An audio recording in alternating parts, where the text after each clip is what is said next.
Before we get started with this episode, let me point out the obvious. It's the gift-giving season. But what isn't so obvious is that you can get your gifts and help out the podcast by going to comicsalternative.com/Amazon. Click through on our Amazon banner, and whatever you get during that visit, the Comics Alternative will get a few cents kickback. So get your Hanukkah, Christmas, Kwanzaa, and Festivus gifts through our Amazon associate links. It's a smart way to shop, and you'll be helping out the show. So let's get started with this thing. Here comes Santa Claus, right down Santa Claus Way. This is the Comics Alternative, episode 218. Reviews of Love and Rockets, number 1, Garden of the Flesh, and The 100 Nights of Hero.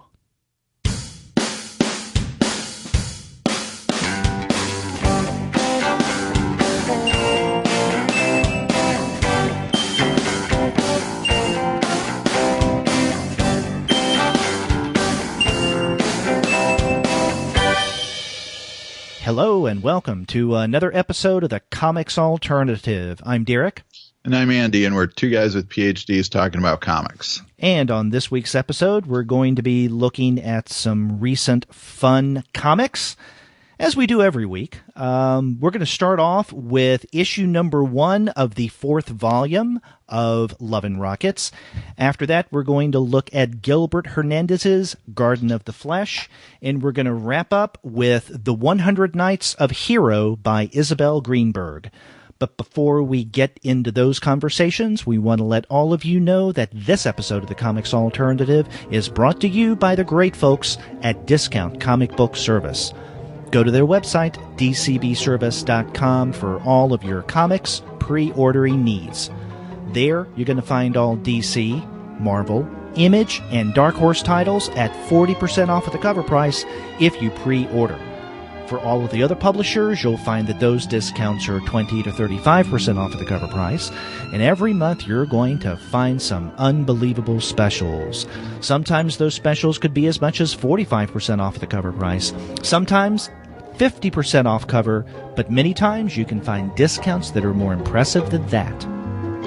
That's right, and this month you can find a load of comics by the Hernandez brothers, who we'll be talking about today.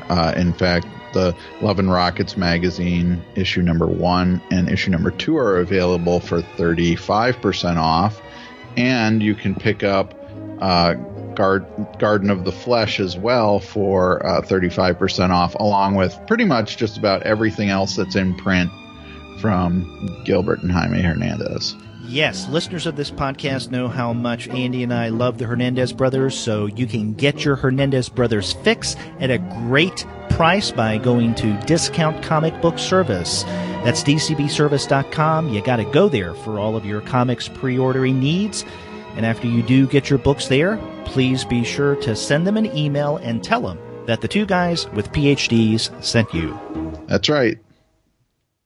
Andy, this is going to be a fun episode because anytime we talk about a Love and Rockets issue, it's always something that I think both of us very much look forward to. Yeah, it is. I feel like that, every time something comes out by either Gilbert or Jaime, and with Jaime, it's pretty much exclusive to the Love and Rockets periodical, whatever it might be, that we should talk about it because we're big fans of theirs. Exactly.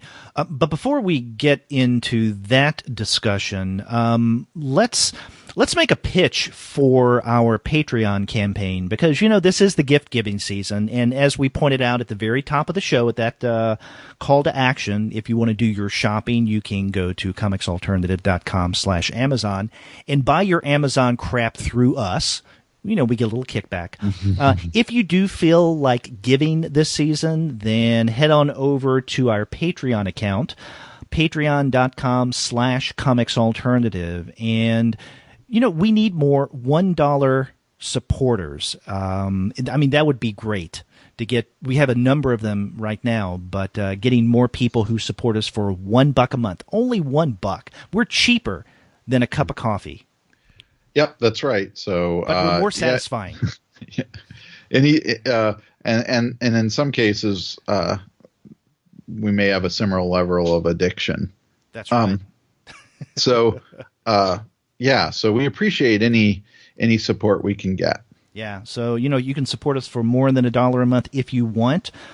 Basically, you can support us for anything, but definitely head on over to patreon.com/comicsalternative and become one of our noble cast of patrons.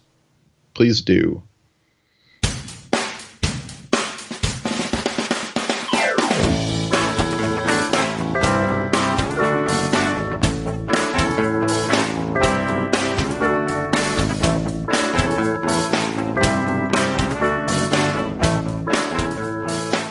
Well, let's get into the nitty-gritty of this week's episode with Love and Rockets #1. This is the 4th volume, and they're back at magazine size. That's right. And, we landed the scoop on this a while ago when we interviewed Gilbert. Over 2 years ago, yeah. Over 2 years ago when they were going to switch from the annual format, the annual square-bound format, to another periodical format. And it looks to be like this is going to be probably coming out quarterly, since we've got the first issue and then the second issue is solicited in previews for this month. Right. So basically, we're going back to a format that harkens to the early days of Love and Rockets, because the original Love and Rockets series, which began in the early 80s, appeared in magazine size like we have here with this new manifestation, and that ran for 50 issues. Then there was a few-year hiatus in Love and Rockets. I mean, Jaime and Gilbert did their own thing. That were, for all practical purposes, a continuation of Love and Rockets, but under different titles.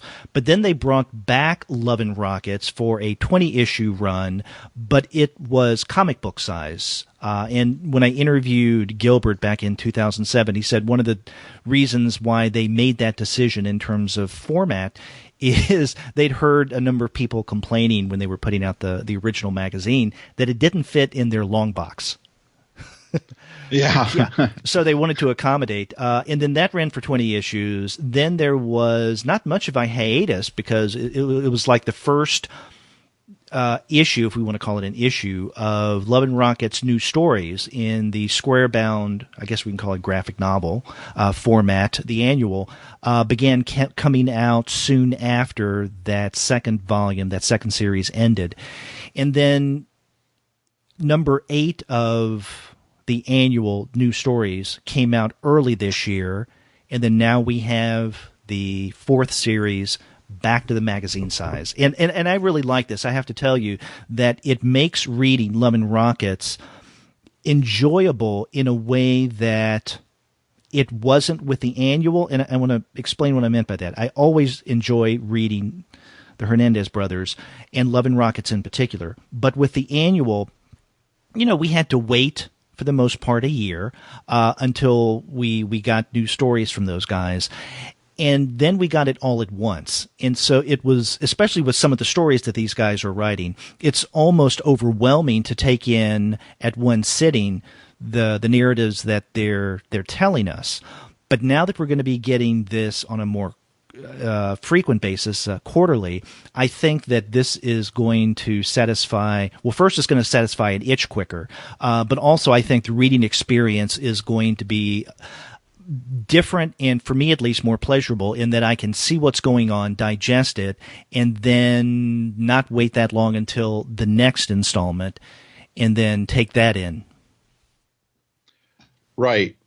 And I think going back to some of these stories and the more complicated narratives that each of them are weaving, but especially I think that Gilbert's weaving throughout this will be interesting. And then we also have another periodical coming out that Gilbert's doing called Psychodrama Illustrated. Yeah. Which makes me wonder how these things are gonna hash out. Is one thought I have is maybe Love and Rockets will be for both Gilbert and Jaime the repository for their ongoing narratives or their universes, if you will, and then psychodrama would include then all of the other stuff that Gilbert does that would have been like shorter pieces that appeared in the annual, for example, and that's going to allow him also to be as prolific as he wants to be, since he can put out way more material than Jaime can in a given year. Right, and maybe that new series will be a PG-13 or R-rated version of what we have with Blubber. Yeah, maybe. Blubber seems to exist to scratch a particular itch, and then we'll see what kind of itches Psychodrama Illustrated will scratch. Scratching an itch. Is that a euphemism for something? Since we're talking about Blubber, I mean, it probably means an enormous amount of body horror images. So to kind of start out Love and Rockets Volume 4, Number 1. One of the things I was really kind of surprised by when we saw this was that each of Gilbert and Jaime's works are straight continuations of what was going on in the annual, even down to, if you open it up to the very first page, is a picture of a selfie. This time it is Daffy, right? Daffy and her daughter. And that each preceding chapter for the last couple of years, I think, has of this story that's involving this reunion party, as we see Maggie and Hopey and the others in their middle ages, that each one of those chapters begins with a different selfie. So that seems to be a unifying image throughout these chapters that'll probably pop once these things are collected. But I thought it was interesting that we're launching right back into the story that's been going on in the annual without any kind of setup or transition, or even maybe starting out with something brand new. Mm-hmm. Yeah. Now, in terms of Jaime's story of this, 80s punk reunion, I'm wondering if once this is finished, if it will be collected like Love Bunglers was, as a self-contained volume, or if you want to call it, graphic novel. And you would have the image, the title page where you, as you mentioned, see the selfie as, the beginning of each chapter. And that would be a really nice way of presenting this narrative. Right. It would. And so I think we're seeing with Jaime's work in here too, this kind of juxtaposition of the past and the future of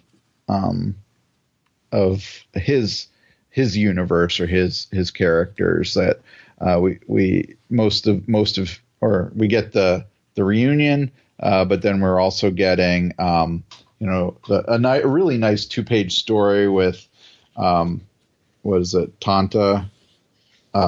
Right. Is that right? And at a comic book show, and her friend Gomez, at a comic book show, and then her sister Vivian shows up and messes things up as usual. And then the other ongoing narrative that Jaime has, which I'm kind of have a hard time quantifying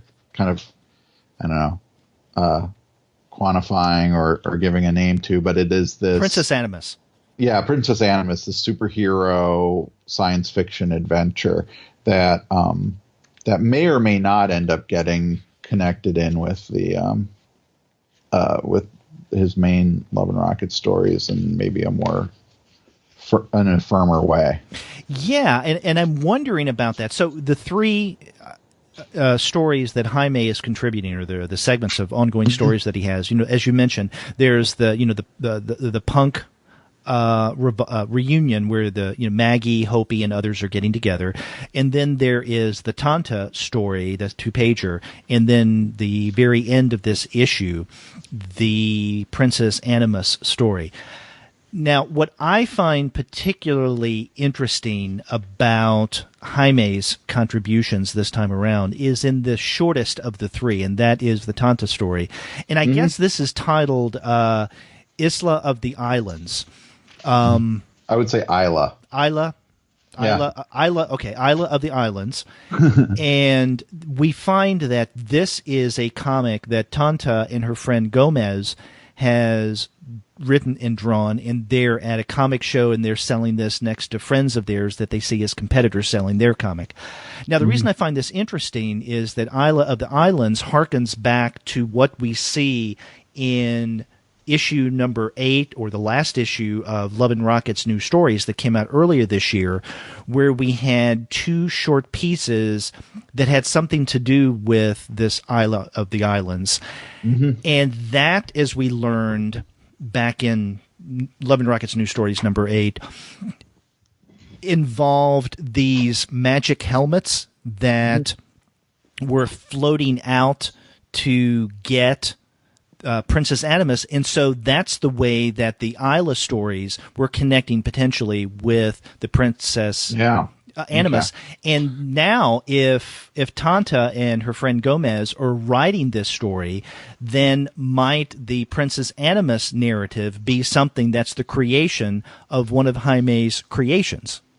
That makes a lot of sense.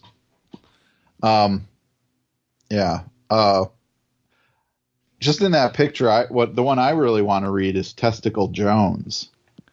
That's what I'm assuming the title of that is. Anyway, we only get part of it on there, but and then there's Whack 3000 and Lemons on Mars, and then the other titles are obscured. But Testicle Jones, that shouldn't be a throwaway title. That's a keeper. Yeah, well, actually, that's like something we would find in Blubber. Maybe.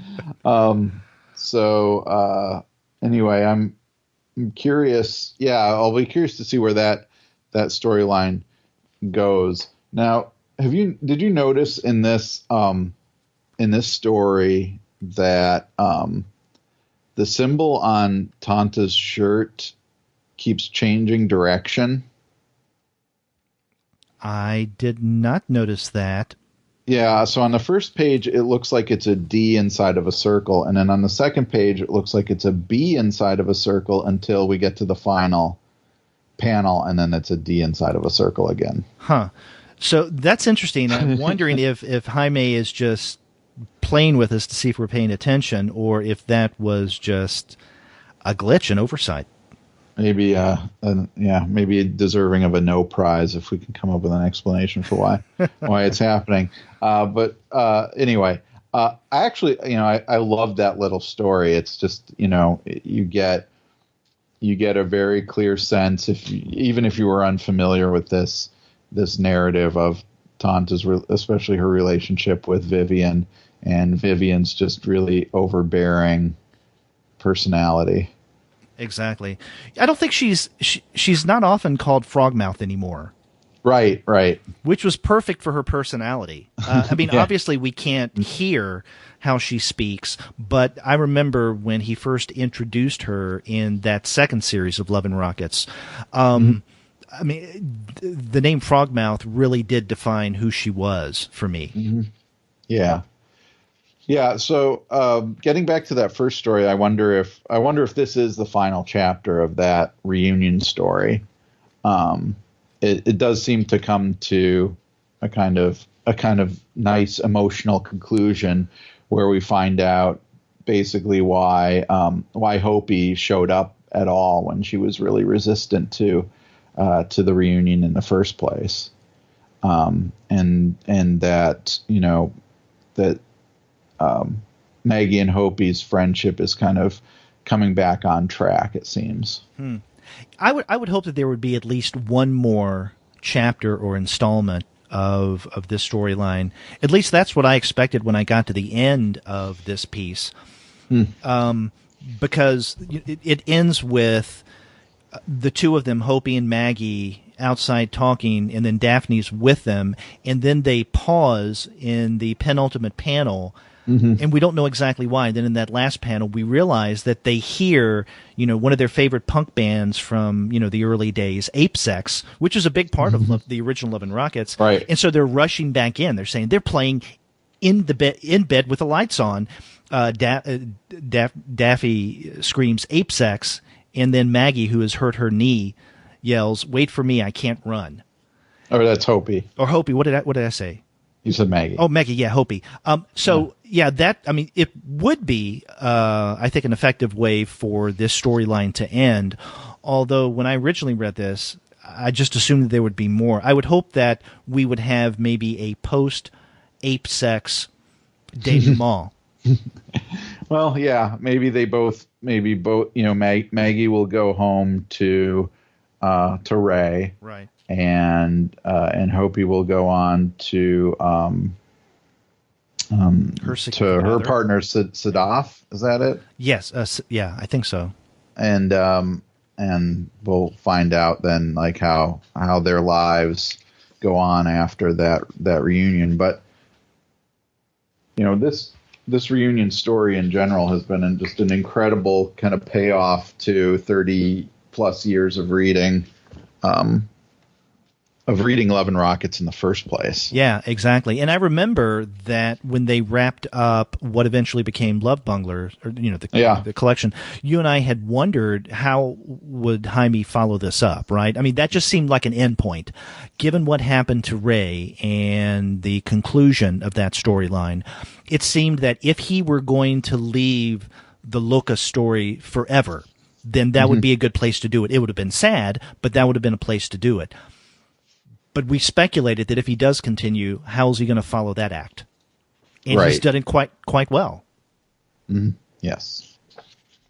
I mean, the Tonta and Viv story is part of the Lucas world as well. So it's not as if he quit writing about Maggie and Hopey and Ray and others, that he would not visit the Lucas anymore. But but there was a while in Love and Rockets that it felt like the Vivian especially started becoming a more central figure. Right. And so I'm curious if that will return, or if we'll just see little pieces of their lives as this goes along. But anyway, I love all this stuff. I can't imagine, I can't imagine what it takes for Jaime to keep everything straight over the course of 30 years. Yeah.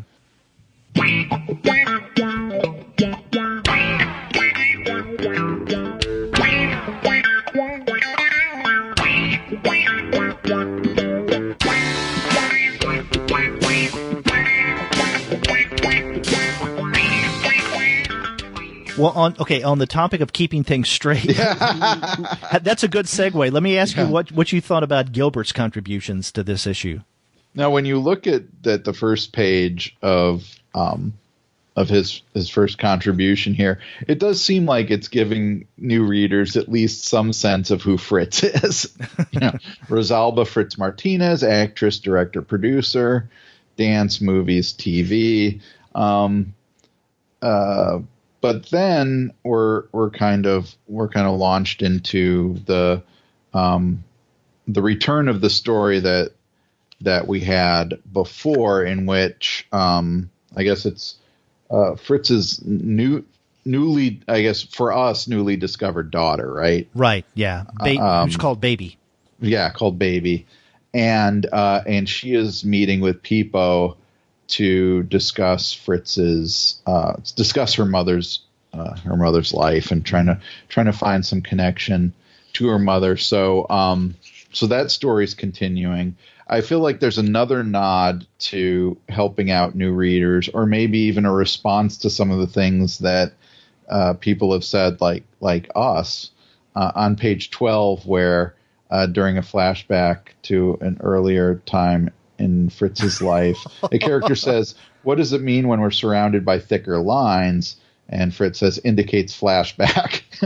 So even within the world of the story, they're explaining to us exactly how to read these stories.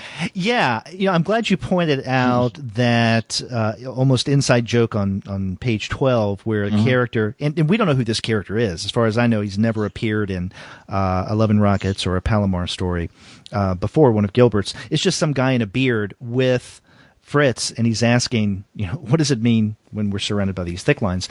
I mean, I thought of that the way that I thought, or similarly thought of some of the other comedic moments in Gilbert's contributions, and that is whenever there were supposed to be bare breast.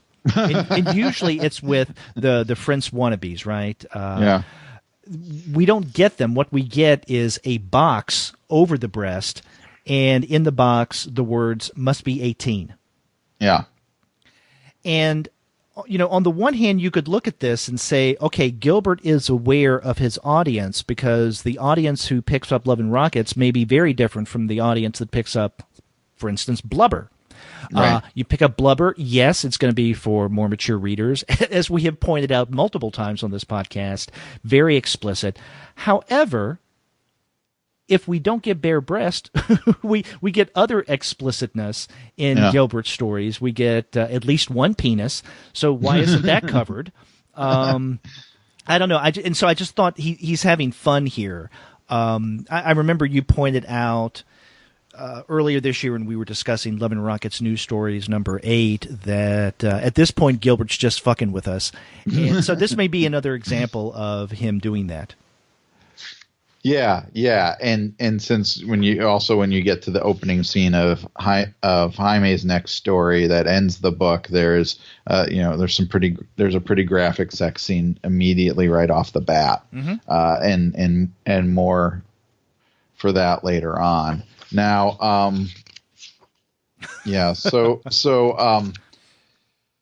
but I do feel that things are starting to kind of come into play or fall into place with this narrative about Fritz, her daughter Baby, and then Baby's, I guess, twin. Is that Rosario? All right, is that right? Pointing that one out. The twin is the I guess was a brother that has had a sex change. Yeah. So I guess would say transgender because there's and it's Rosario, right? That's the name. Is that his name or her name?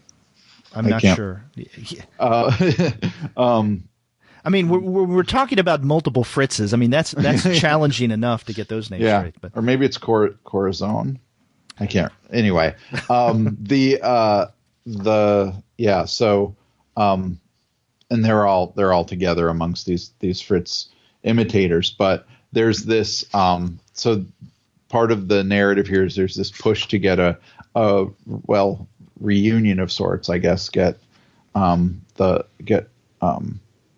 Baby's twin involved in the family a little more, even though Baby too is only recently discovered her that Fritz is her mother. Right. Now, maybe not so much with Jaime's stories in this issue of Love and Rockets, and more that with Gilbert's though. Did you feel that you needed to go back and revisit the previous Love and Rockets before reading this recent Love and Rockets issue? I don't know. Did I need to? Maybe I didn't. But, because again, I feel like if I go down that rabbit hole, I am then rereading everything. Yeah. Yeah. And the reason I'm asking is actually twofold. One, I remember us addressing this topic earlier this year when we were discussing Love and Rockets News Story number 8, that going back to look at number 7 and then looking at the newer, at the time, number 8 made a lot of sense because there's almost a seamlessness between Love and Rockets News Story 7 and then 8. And in fact, if it had been published as one volume with just those two in it, and 7 and 8, then that would have made sense to me. Mm-hmm. Now, the other reason I'm asking you is when I first started reading this Love and Rockets number 1, the new magazine size, I thought maybe, especially with Gilbert's stuff, I should go back and reread earlier Love and Rockets. And I did go back to reread New Stories number 8, but I stopped there. I did not go down the rabbit hole of going back to read number 7 and then number 6. So I said, if I do this, I'm just going to reread number 8. And I do think that helped a little bit because it helped me get my Gilbert rhythm back. Okay. Because he's dealing with so many different characters, and we're talking about not only the multiple Fritzes, but the various actors and participants in this B-movie world, right? Like Dr. Emil and others like him. And then on top of that, we have a multitude of time shifts, which we saw going back to number 7 and the number 6 of Love and Rockets News Stories. And so I feel that much more so with Gilbert's stories than with Jaime's, you really do, or at least I do, I need some kind of context going in or a reminder in order to get my reading sea legs, where I can look at the newest stuff that Gilbert's coming out with. Yeah, I see. I see what you mean there. I'm wondering too, and what you're raising there makes me wonder too. You know, we've seen Jaime's stuff get collected that appeared in Love and Rockets New Stories. You know, in the Love Bunglers and in what's the other one? Thai Girls. Yeah, the Thai Girls. God in Science. But I don't think we've seen any of Gilbert's stuff collected, have we? At least not this narrative that's going on right now. No. And what I'm expecting is another volume in the Love and Rockets library series. Yeah. You know, so far we have 12 volumes out of that. And so I think another Gilbert volume that includes the Fritz stories. You know, the older stuff from several years ago into the more recent stuff that has become, I mean, honestly, quite convoluted. And I think reading everything as one longer volume would be really helpful. Yeah, I agree. So I'm looking forward to that, though. I mean, I could sit down at any time and do it with the volumes that I have. I'm interested in seeing what this stuff leads to. And I don't get a sense that we're done with this at all. Whereas, you know, with Jaime's, we could come to an end. I think we're still on our way. You know, maybe part of the way this narrative is being structured is that the Fritz imitators are disappearing one by one. And so we're down to 5, I think, at the end of this. And so we'll see what happens to those 5 as that narrative progresses. Yeah. Now, apparently, you wanted to say something about the explicitness in the Princess Animus selection.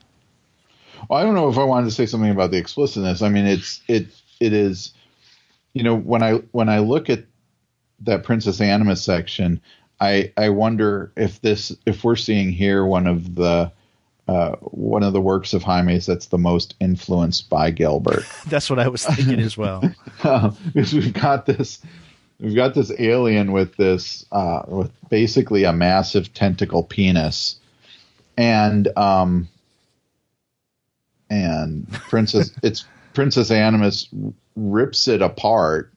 And then sticks the spurting end in her mouth and heals it, so it can go back to normal. And that's a lot. So, I see the beginnings of a porn franchise.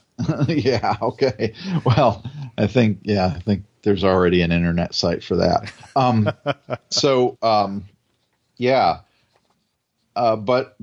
other than that. You know, I'm not really sure as to where that storyline is heading. No, yeah. I know at one point we had speculated that this might be something like what he was doing with the Thai Girls.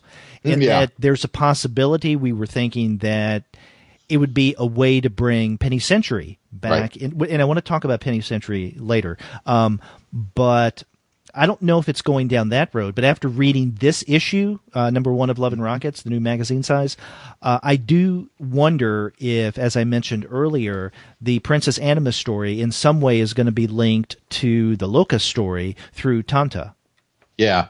Yeah, I think you're probably onto something there. That makes sense. That we'll see that as a kind of diegetic comic that exists within that world, which is kind of where the Tie Girls started as well, too, right? Yeah, that was a comic that Maggie collected. Mm-hmm. That's right. I mentioned something about Penny Century, and we have not seen her since the Tie Girl story. Right. And so one of the things that really struck me by the cover of this issue, number 1, is the fact that she's placed so prominently on the front. And at least the cover that I have, and I'm assuming you have as well, it's, I guess, the standard, right? And on one side, on the front cover, it's a Jaime illustration. On the back, it's Gilbert, as they have done with Love and Rockets in the past, right? So this is nothing new. But at the front of issue number 1, we have the Locust crew, right? So people from Hoppers from back in the day. So when we see Maggie, Hopey, Izzy, Daffy, Penny, I can't remember who that is with the black hair in the back. Yeah, that's the lead singer of the band. Right. What's her name? Yeah. And then there are photographs on the wall of other characters who've been in Jaime's world in Love and Rockets in the past. But this is how they looked back in the 1980s. But if you look at the variant covers, and this is on the inside front cover, the one that I find most interesting, and I really would like to seek these out, especially this one. This is a Fantagraphics exclusive edition, and Jaime doesn't do the front cover, he does the back. But the back cover is of the Hoppers crowd as they look today, right, in the 2000s. Right. And what's notable is the absence and presence of Penny Century, where Penny is not a part of this crowd, but a photograph of her is on the wall behind them, and where her head is placed in this photograph is the exact same position as we see her on the front of the cover that we do have, which she's with this crowd from Hoppers back in the 1980s. And so I'm wondering if this is Jaime's way of suggesting that Penny may no longer be a part of the world of the Los Locos. Yeah, there's a couple things I wanted to mention about that. First of all, I'm kind of kicking myself because I had the opportunity to get that last variant cover that you're talking about there at CXC, because the Fantagraphics booth had early copies of this issue out, I think a week or two before it actually came out. And I went and picked up one because even though I had ordered it, I wanted to read it while I was there. So I picked up another issue, and I noticed that there were two different covers, but I just gravitated towards the Jaime cover, not realizing that the other cover was this special exclusive one. So I do wish I had gotten that. Second, this was years ago. This was soon after the original Tie Girls. Well, soon after God and Science had come out. Gilbert and Jaime were at Heroes Con, and Tom Spurgeon did a panel with them. And I got the chance to ask a question during the Q&A session, and my question was basically, was God and Science done to write Penny Century out of the Love and Rockets, out of the Locust continuity, the way kind of Jaime has done kind of reboots along the way. And he said something to the effect that he kind of thought that might be the case, but now he's starting to think about Penny again. So that was a couple years ago. So I don't know where if we're going to see Penny again or not, but it is interesting that she's included in such a prominent way on either one of these covers. Yeah. I really would like to get these variant covers. There's the Fantagraphics one, but there's also one for Heroes Aren't Hard to Find. And in fact, I'm going to be in Charlotte in a couple of weeks, next week, in fact, after this goes up. But I'm sure that they've sold out. Well, you can check it out. Yeah, I'll go and see. And then there's a Ghost variant. Yeah, see if they have two. Yeah. If they do, I'll definitely pick one up for you as well. But anyway, so I'm really glad to see Love and Rockets in this format now. It means that every few months we're going to get a nice little dose of this, and then whatever else Gilbert's going to be doing alongside these stories, we'll be getting as that comes out as well.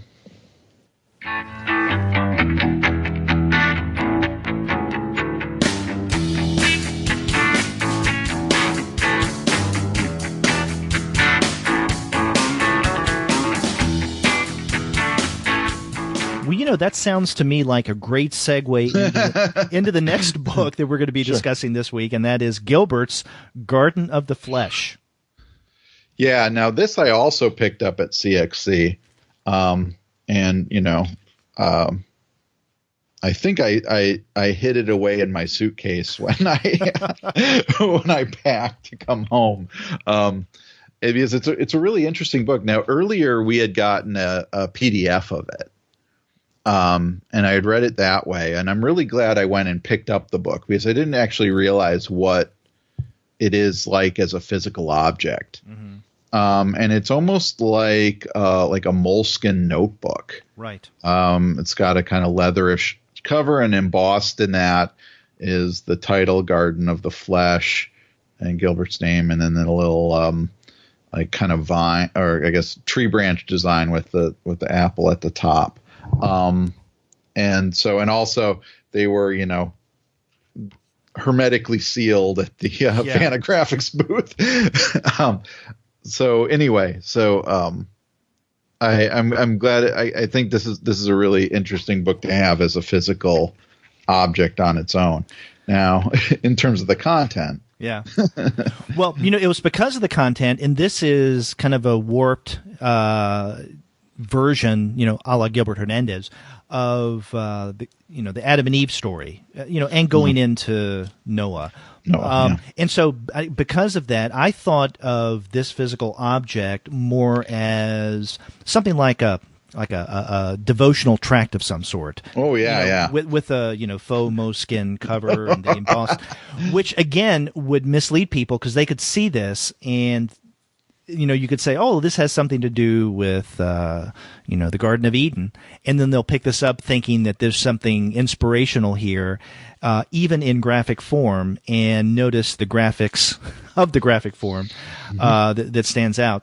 They had this at Small Press Expo when I was there back in September. I didn't get it then because I had pre-ordered it through dcbservice.com. And by the way, our listeners, you should pre-order by using Discount Comic Book Service as well. And so I knew that mine would be on the way. So I had to wait a little before getting the physical object in my hand. It's typical Beto. Well, to start it out, so I'm really fascinated with his the way he imagines first the creation of the universe, and then the creation of Adam. That Adam grows out of the ground, but he grows basically erection first. Right. this penis pops out of the ground, and then Adam slowly follows. He looks around and he realizes that he's alone. He's in a paradise. There's all these other animals, but that none of them are true companions. And the animals are kind of typical Gilbert creations. They don't look like anything or they barely look like anything that actually does exist. One's kind of an elephant. But then how we get Eve? Yeah, and then he realizes, okay, so the animals can't be a companion. He looks to fruit on the tree and he realizes, no, that can't really be a companion either. So then he lays down and masturbates. He ejaculates on his rib, which then is how Eve is born, which I think is a very clever way of imagining that. Yeah, that to me was a highlight of Garden of the Flesh. I did think that was quite clever. And then we have Eve, and it more or less follows the Garden of Eden story with Adam telling Eve, with a lot of fucking, of course, with Adam telling Eve, we can have anything in this place except for the fruit on this tree. She's tempted by the devil. And of course, the devil does this sexually. He ends up taking her from behind. She blows him. There are a lot of money shots in this tract. Yeah. So this is like the Book of Genesis with money shots. Yeah, that's something I wanted to mention because there seems to be, kind of rules to antediluvian fucking. The sentence I've never thought I would say. That is that most of the sex takes place, that there's, it's vaginal, but the man pulls out and then, and then ejaculates in the woman's mouth. Right. And this happens not only with Adam and Eve, but everybody else, except that when they're wanting to procreate, and that when they procreate, they kind of know they know they've procreated, right? The sex happens, and then someone will say, we've made a baby or something like that, something to that effect. So there's a lot of sex that goes on in this book that's purely for pleasure. And then there's a little bit that happens where it's for, getting a new generation. Mm-hmm. Now, let me ask you your opinion on this. Did you think once we got to the last half of this book and we get to the story of Noah and his family, that this is a potential in with what Gilbert is doing in Love and Rockets with Fritz? Well, okay, so when we are you saying that, for example, when we get to the Noah story, we sort of see a Fritz-like character? Right. Yeah. And by Fritz, I mean gigantic breasts. And also, she is wearing a veil the entire time and doesn't say anything, which also reminds me of Fritz because Fritz has a lisp. That's right. And I think we're supposed to imagine too that Fritz has that really, really pale skin. Mm-hmm. We don't very often see her in color. And this book is in color. We didn't mention that. Right. That's in color. But the occasions that we've seen her on a cover of a book, for example, her skin is white, and that's often the two characteristics that are most commented on about her are her voice and her skin.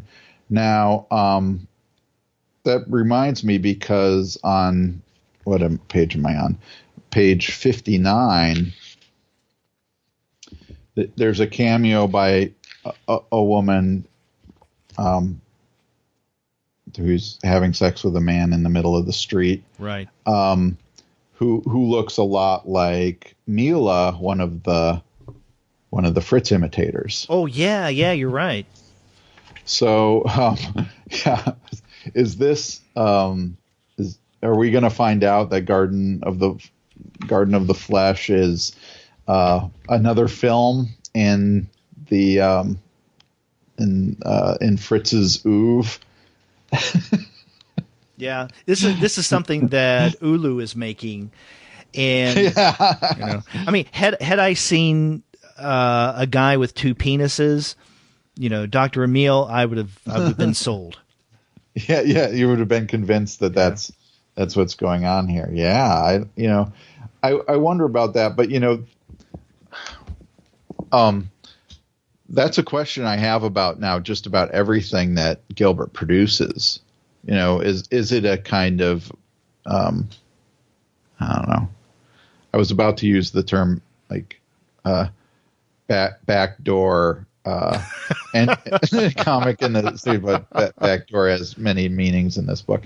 Anyway, because we talked about that with Loverboy, for example, even though that came out from a different publisher, and Gilbert even said there's a way he kind of imagines that even though stuff like Loverboy and Speak of the Devil isn't explicitly mentioned as one of the movies that Fritz has made, that they may be, she got contracted out to another studio, and that's the product of that. I don't know. So yeah, so this this lends itself to some speculation. Yeah. And even if we can't make a definitive link between, let's say, Noah's wife in this book and Fritz, or, other examples like you mentioned in Loverboy, where we have characters in Gilbert's world that look the same, I don't think they necessarily have to be the same. And this reminds me of the kind of work that Osamu Tezuka did, where he had his, let's say, cast of characters, right? And so the characters that he created were like actors that could play different roles depending on whatever narrative it was that he was telling. I mean, it's the same, if you want to look at it this way, actor, but they're just playing different roles. And so we may be seeing something somewhat similar with Gilbert, in that here we have, if not Fritz, then a Fritz-ish or a Fritz-like character, someone that he seems to keep coming back to again and again and again in his comics. But we don't necessarily need to pinpoint it as Fritz. Right. But it adds another dimension to it. I was, in fact, I was just reading, I think it's Frederick Aldama has an essay about the Fritz movie comics, like Chance in Hell and Troublemakers and Maria M. Right. That's in the collection Graphic Borders, and he talks about the way to read them is not just as they can be read as standalone graphic novels, but they're also events in the life of Fritz. Right. And Gilbert is kind of training us to read these works on both levels. Well, I wonder if one of the, Aldama doesn't talk about it this way, but I wonder if one of the fallouts of that is that we start reading everything Gilbert does as having that potential. Yeah. And then that adds, if we're not already confused by the Fritz story and all the stuff that's going on in that, and then in the past, having to distinguish between what's a Fritz movie and what's a killer movie, and things like that. That now I feel like I'm always on unstable ground when I'm reading his stuff, but not necessarily in a bad way. Just that it's paying off a kind of dedication to reading Gilbert's stuff, to then have this other level that you can try to read things on. Yeah. Because, now that I think about it, if you look at the Noah character in Garden of the Flesh, he looks a lot like the man that Fritz sees. What's his name? Is it Danny? Oh, yeah. Who, in the, I guess, close-ups of her B movies, insist that he be the one that is photographed during those scenes. Mm-hmm.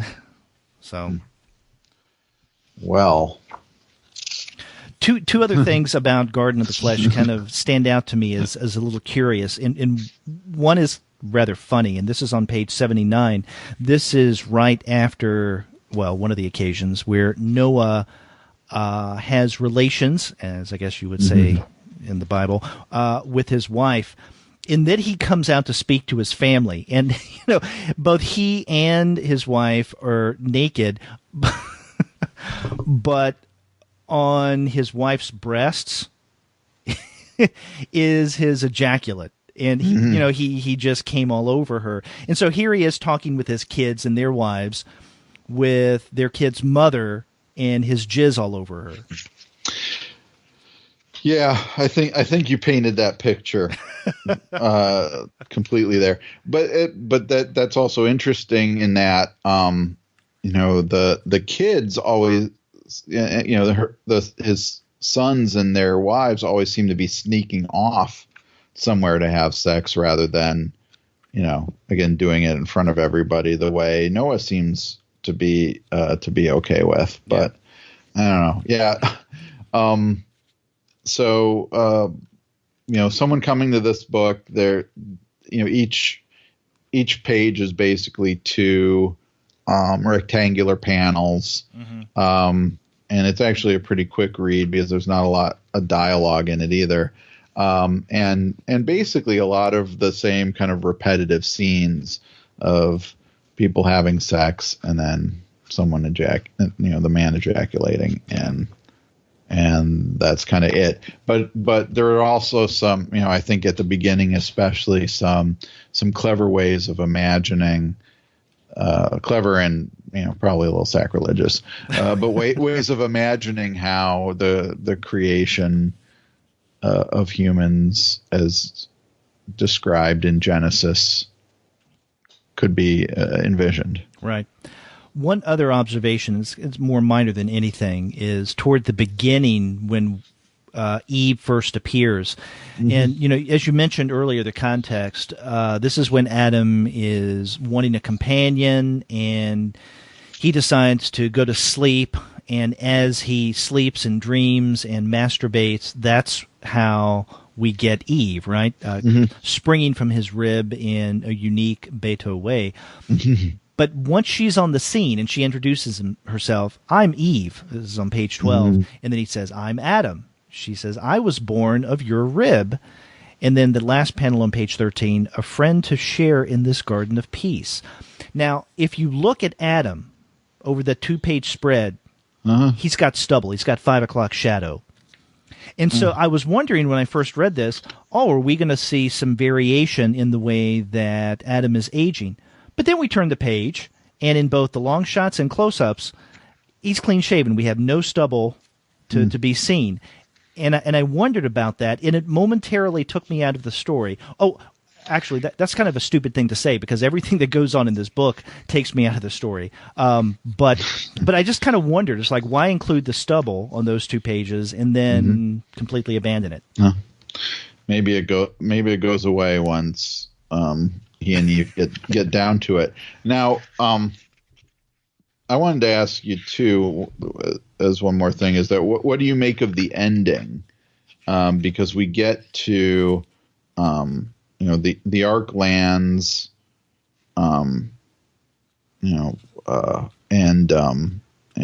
all the animals and humans disembark, but then we get another sex scene between a young couple who looks a lot like Adam and Eve, or what if their offspring? Yeah, but when they're done, they actually put on, or at least the man puts on modern clothing. He puts on a red shirt with a collar. And I'm wondering if now is this, and their last words are another chance, a new beginning.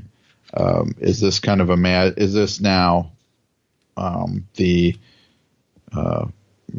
time after the flood, or is it like immediately after the flood, or is it now? Is it an imagining of a new Genesis?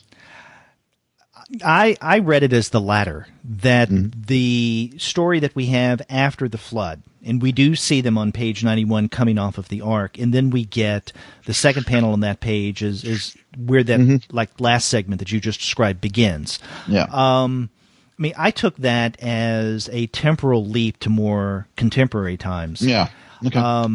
Or another way of looking at that maybe is inversely, that everything we have up until page 91 is some kind of fantastic reimagining of the Eden story, or the story of Genesis, by a more contemporary couple.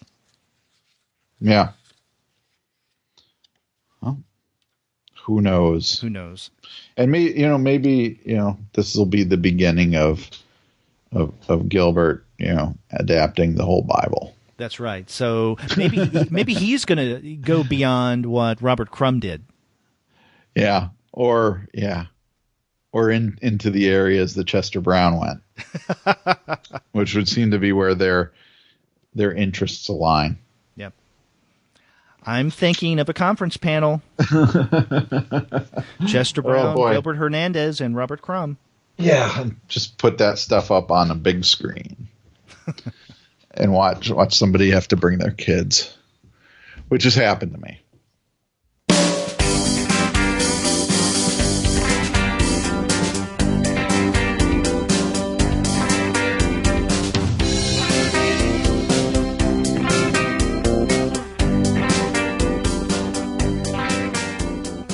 Let's turn to the last work that we're going to be discussing this week, and this is something that is not by either of the Hernandez brothers, but Isabel Greenberg, The 100 Nights of Hero. Right, and from Little Brown. From Little Brown, and 2 years ago, I guess around this time, in fact, we got the Encyclopedia of Early Earth from Isabel Greenberg. And this is basically a sequel to it. It takes place within that same world. This one, and like that one, this one's coming out at the very end of the year. It was released on, I guess, December 6th, so like a little less than a week ago. And I think like Encyclopedia of Early Earth, it's one of my favorite books of the year. I really liked this one. I'm sorry, though, that I didn't take the time to go back and reread the Encyclopedia of Early Earth before I read 100 Nights of Hero. I think that someone could pick up the 100 Nights of Hero without having been familiar with anything that Isabel Greenberg has done before. Right. Because I think it stands alone nicely, but knowing the Encyclopedia of Early Earth and saying that it picks up where it leaves off, it's not really accurate. It still functions within the same narrative world, right? When we read 100 Nights of Hero, and fairly early on, at the very beginning, in fact, we're given Birdman and his children, the boy Kid and the daughter Kiddo. These characters were a big part of the Encyclopedia of Early Earth, although they didn't appear first off in the book. And what I did today before we recorded, I didn't have time to go back and reread all of the Encyclopedia of Early Earth, but I read parts of it and refreshed my memory on what happened and how the story was structured. I had thought, mistakenly, that Encyclopedia of Early Earth began with Birdman, Kid, and Kiddo, but it didn't. It was with the boy Nord and the girl from the South Pole, and that's how that story is framed. And for some reason, I got into my head that it was framed by Birdman and his kids, but it wasn't. And what led me to believe that is the way that the 100 Nights of Hero is framed, which is by the Birdman and his kids. But at the very least, what this does, and I think your point earlier is that you could go into this book without having read the other book, is that opening frame does introduce a new reader to the cosmology of Early Earth, or of Isabella Greenberg's universe that she's created here. That the god basically of this universe is Birdman, and he has these two children, and Kiddo created the Earth, right, and was kind of letting everybody do their thing and be happy, and Birdman didn't like that, so he took it over and he made it a much more kind of oppressive place, but he also seemed to have made it more of a patriarchy, right, as well, so that the Birdmen, I guess what are they called, the beaked ones, are the kind of religious leaders, but they also enforce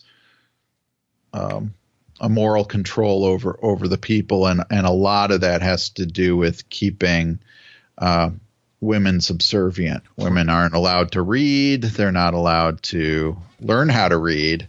and do a lot of other things.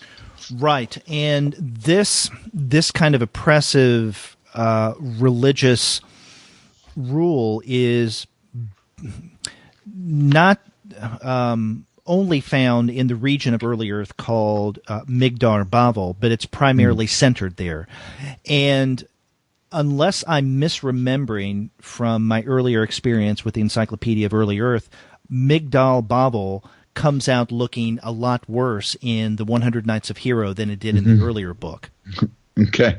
Yeah, I don't remember the geography of early Earth as well at all, but again, I like Greenberg's work so much. I think it would be worth my while to go back and reread the Encyclopedia of Early Earth now that I finished this one. Right. But to kind of get into the plot a little bit here, so we have two male characters, Manfred and Jerome, and it is Manfred basic. Well, what is it? Jerome claims that his wife is what? Pure, faithful, and all that, and Jerome incorruptible, and Manfred makes a deal with Jerome that if he gives him 100 nights, he can seduce Cherry. That Manfred, seduce Cherry, the wife, the wife. And now part of what makes her, in a sense, uncorruptible is that she is actually in love with Hero, who's her servant. Right. And so while Jerome is away, the two of Hero and Cherry see this as an opportunity for them to be together, but they don't realize that Manfred's coming, and he is going to try to seduce Cherry. Right. And what we have when Manfred goes to seduce Cherry, he does so with Hero in attendance, and right. Hero is a storyteller. And I don't know if we've pointed out, but Hero is female, right? And that becomes important in this book because this book in many ways is all about women, and we can call it sisterhood because they emphasize sisterhood throughout. Right. But Cherry tells Manfred that he can do what he will, in other words, seduce her, after they have finished listening to Hero's story. And Hero is such a wonderful storyteller that she captivates not only Manfred, along with Cherry, but also others who are around, the various guards and servants of Jerome's estate. And so it's like, 1001 Nights, the quote-unquote victim is able to stave off her suitor through stories and storytelling, except it's not Cherry is the one telling the stories, it's her lover Hero who is the one who's telling the stories. And so that's why we get a variety. That's how we are introduced to the many stories that we get in the 100 Nights of Hero, is through that frame of Cherry and Hero telling the story in order to stave off Manfred. Right. Yeah. And so that, again, also like the Encyclopedia of Early Earth, there's this frame structure around this that allows for these short stories. Now, also, and one of the wonderful things about 100 Nights of Hero is finding out how the stories all kind of intertwine. Right. That we think for a while we are getting maybe just an anthology of short stories, told kind of, again, like the Arabian Nights. But instead we are actually getting a novel in which we are finding flashbacks to earlier events that culminate in the lives of Cherry and Hero. Yeah. And it's very similar to the earlier work, the Encyclopedia of Early Earth, in that thematically it's about storytelling. That's one of the major themes, and that comes across through the multiple ways in which stories are told in both books. It's different in terms of 100 Nights of Hero's emphasis is much different than we find in Encyclopedia of Early Earth. As I mentioned, it's on the relationship of women and what that means is embedded in the storytelling theme in 100 Nights of Hero in ways that it's just not there in the Encyclopedia of Early Earth. Now, Right. in the Encyclopedia of Early Earth, the outer narrating frame is an omniscient, and I would call it a first-person narrator because that person refers to itself in some way or another, and there's something quite informal and personal about this narrator. So that's the outer frame, but the frame within that is of the Nord boy telling stories of how he got to the South Pole. And so that basically is the most cohesive frame, narrative frame, in the Encyclopedia of Early Earth. With 100 Nights of Hero, that outer frame is still this omniscient, very personable, first-person, detached narrator. But then we get that next level of narration, which is Hero telling her stories. But then within her stories, we get other storytellers, and within those stories, we get other storytellers, and even within some of those stories, we get some stories. And so I went through this earlier today before we recorded, and the densest that it gets, from what I've seen, is 4 story levels. So we have an outer narrative, and within that, 3 other embedded narratives. So we have an embedding narrative, and then the embedded narratives. And the most deep, if you want to call it, that we get there is when the story that Hero tells of the League of Secret Storytellers, when a character in that story named Wilmot tells the story of the 2 sisters, Minnery and Bennery, and at one point in that story, Bennery, a sister who is made into a harp, plays her song, which is a story. And so that's, I think, an example of the most innermost story within this series of embedded narratives in the 100 Nights of Hero. Yep. Yeah. Now, another thing I found interesting is what you mentioned is the way that some of these stories kind of bend in on one another, or maybe bleed into one another, if you want to look at it that way. And this occurs especially toward the end of the book. And we don't want to give anything away here, but there are a couple of occasions in the epilogue, definitely, but also in the last story that is being told, Never Eat a Poisoned Sausage. This is a story that kind of blends into another one that is being told earlier. Yeah. And so not only are you mixing stories, but you're also complicating storytelling levels. Right. And yeah, so it's a book that lends itself, I think, to then going back and rereading from the beginning once it's done, because of this is such a complex, intertwined set of narratives. But you know what it really comes down to are these themes of sisterhood and storytelling, and really in a positive way, because I think one of the running plots of this is that Cherry and Hero are telling these stories to Manfred in his room, but as you mentioned earlier, there's other people, especially guards within earshot, that are hearing the stories, and they are sharing the stories as well. Right. And so there's overall this message of the power of positive storytelling, and in particular the power of telling stories that offer positive images and powerful images of women, so that this patriarchal society can be undermined in that way. That the more you kind of reinforce these positive images, the more the people will be used to that, that kind of figure, and be able to either unseat the powerful, or at least kind of allow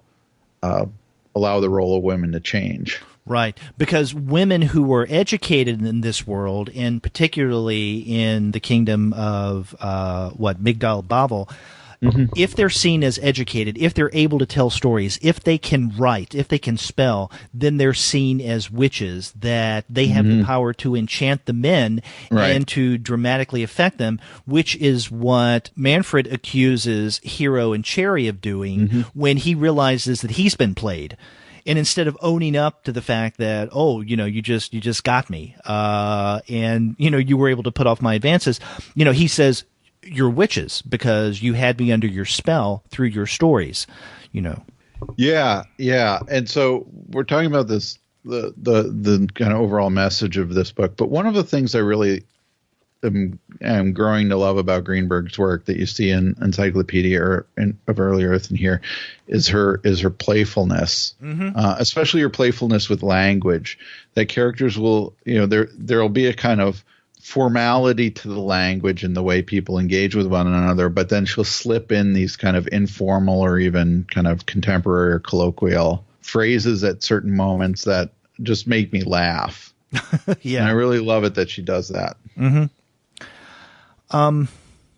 as we were talking about this, and you mentioned something about going back and rereading this, and that would bring a new perspective. I opened the book and I flipped through, and I started with the very first pages. When we look at the first page of story after the title page, it says prologue. You turn the page, there is this black page except for 3 word balloons. In the top left, the words, "Are you ready?" And then the middle right, another word balloon where someone else says yes. And then the bottom right, there's another word balloon where apparently a third person says, "Then I shall begin." Now, if there are 3 people there and not just 2, because you could read, "Are you ready?" and then "Shall I begin?" as the same person. But if we look at them as 3 people, it dawned on me just now looking at that this could be those 3 women who are a part of the the League of Secret Storytellers, Wilmot, Mrs. A, and I can't remember the third one's name. And if that's the case, if there is a hint here, and I think that there may be, that these are the people who are telling the story, and the story that they're telling is of the very beginning with Birdman and Kid and Kiddo, then this is just another example of these narrative levels kind of bending and blending in on themselves. Yep. It becomes very metafictional in a way that it's difficult but fun to attempt to ferret out. Yeah, exactly. And so, with just 2 books and a handful of shorter pieces, Isabel Greenberg is really proving to be one of my favorite creators around right now, and someone who's doing some amazingly consistent work. And so I really hope that there are more volumes of Early Earth books to come. Great book, and I think that this is a wonderful follow-up to Encyclopedia of Early Earth. And I'm expecting now, every 2 years, another book from Greenberg that is a part of this same story world. Yep. We're being spoiled. Yeah. As I said on our Thanksgiving episode, because I had just gotten this, I think, that day or the day before, and started reading it right away, that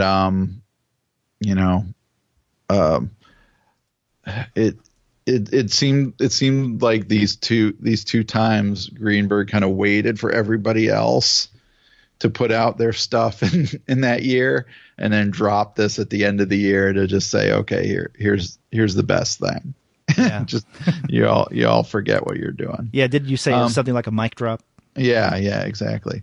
So I mean, it's a great book. I'd really recommend our listeners, if they haven't read Encyclopedia Early Earth, get that too. But this is definitely something to get it. If you haven't finished your Christmas shopping. Definitely a great gift for, comic readers, but also other readers, even people who don't normally read comics. Yeah, that is something I wanted to mention about it, that I think that this could be a good kind of entry level book for, a friend who may not be into comics, but is into kind of cool contemporary things. Mm-hmm. And for those who are into comics, and I remember this is something that you and I commented on a couple of years ago when we were discussing the Encyclopedia of Early Earth. We found out about it not through previews or through the regular comics channels, but from someone, a publicist at Little Brown, who sent us an email and said, would you be interested in discussing on your show or having on for an interview the creator of the Encyclopedia of Early Earth, Isabel Greenberg? And our response was, who? Yeah. And so they sent us a copy of the book. And I think because, Little Brown, major trade publisher, they don't do much when it comes to graphic narrative. And so that's why it was, I was completely ignorant of Greenberg's work before that. Yep. And so I think even dedicated readers of comics and graphic novels, if they don't pay attention to the trade publishers outside of, let's say, Pantheon, Random House Pantheon, then this is something that's not going to be on their radar. Yep.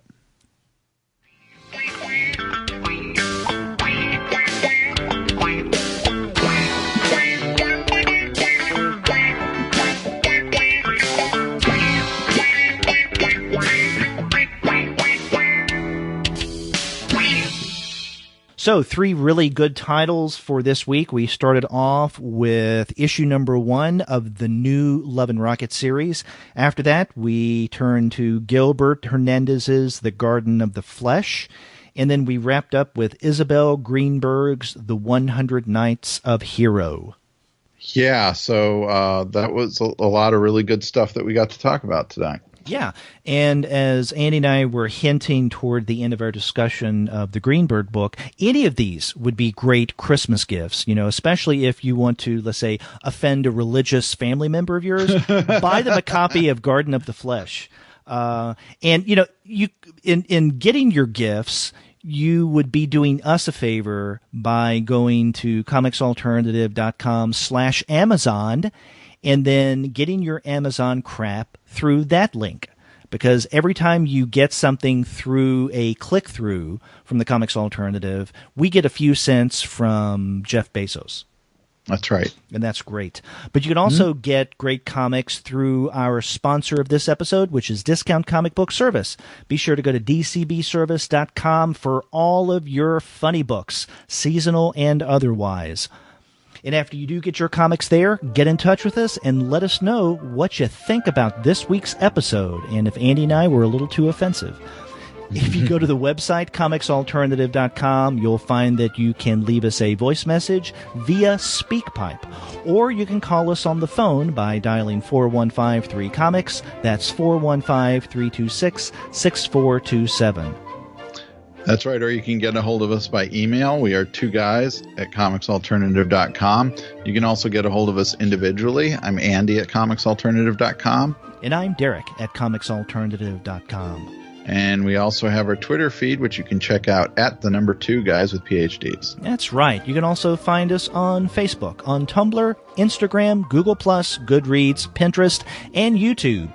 You can subscribe to the podcast through iTunes. You can stream us on Stitcher. You can also find us on TuneIn, on Spotify, on iHeartRadio, and on Google Play Music. But you can find every single one of our podcast episodes, as well as the reviews and comics-related commentary that we post on our blog, by going to our website, which is comicsalternative.com. That's right. All the ways to get a hold of us and find out what we're doing. That's right. And as we teased earlier, next week Andy and I are going to be looking at the Best American Comics 2016, so come back for that discussion. That's right. And until then, I'm Derek. And I'm Andy. See ya.